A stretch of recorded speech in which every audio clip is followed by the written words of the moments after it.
Please take a seat. There's something I need to talk to you about.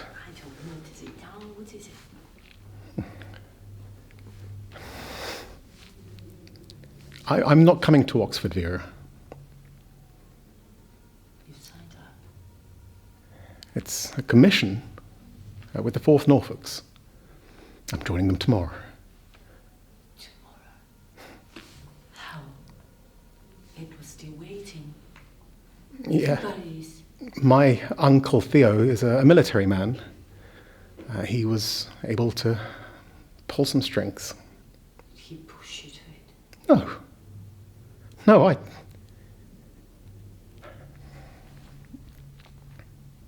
asked him to.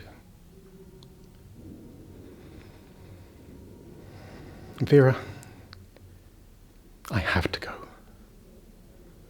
I mean, how many generations get an opportunity to be a part of something like this?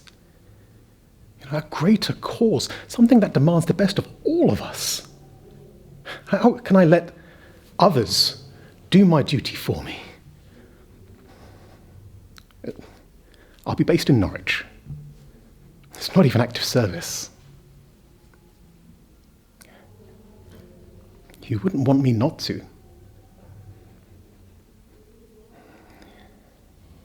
There will be months of training. This could all be over by the time Ted and I will probably be coming with you to Oxford in the new year.